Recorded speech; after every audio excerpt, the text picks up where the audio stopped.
आज का हमारा टॉपिक है गर्मी की छुट्टियां कैसे बिताई। गर्मी की छुट्टियां सभी बच्चों को बहुत पसंद होती है, तो इस पर हमने कुछ लाइनें लिखी हैं जो इस प्रकार है। मुझे छुट्टियां बहुत ही पसंद है क्योंकि सभी बच्चों को छुट्टियां बहुत ही पसंद होती हैं। छुट्टियों में मैं आराम से उठता हूँ, चाहे वो लड़का हो चाहे लड़की हो। अगर लड़की है तो उठती है, अगर लड़का है तो उठता है, और घूमने के लिए जाया करते हैं।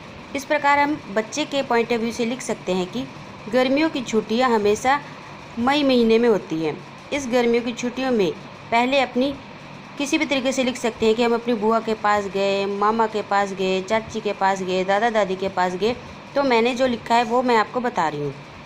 इस गर्मियों की छुट्टियों में पहले अपनी बुआ के पास रहने के लिए गया और साथ साथ अपने स्कूल का काम भी करता रहा, क्योंकि स्कूल का काम तो बहुत ज़रूरी है। छुट्टियाँ बिताने का मतलब यही नहीं कि आप घूमते फिरते रहें, स्कूल का काम करना भी बहुत ज़रूरी है। फिर कुछ समय पश्चात मैं अपनी बड़ी बुआ के पास गया। मई के महीने में किसी किसी का हो सकता है जन्मदिन भी आता हो, मई के महीने में, मई में आता हो, या जैसे हमारी जून तक रहती है जून में भी आता हो, तो हम इस टॉपिक को भी लिख सकते हैं। मई के महीने में मेरा जन्मदिन आता है, इसलिए मैंने अपना जन्मदिन मनाया, जिसमें मेरे दोस्त और पड़ोसी आए, क्योंकि हर किसी बच्चे के दोस्त होते हैं और पड़ोसी होते हैं, तो वह एंजॉय करने के लिए किसी को बुला सकता है।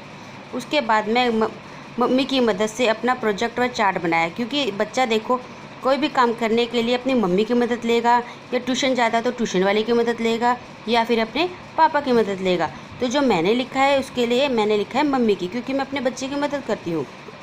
उसके बाद मैं अपनी नानी माँ के पास गया और बहुत मज़ा किया, क्योंकि हर एक बच्चे को अपने दादा दादी के पास, नाना नानी के पास जाना बहुत ही पसंद होता है। इस प्रकार मेरी गर्मी की छुट्टियाँ बहुत अच्छी भी थी। इसी तरीके से आप कुछ और लाइनें भी अपने हिसाब से ऐड कर सकते हैं और अपने पॉइंट ऑफ व्यू से लिख सकते हैं। Thank you.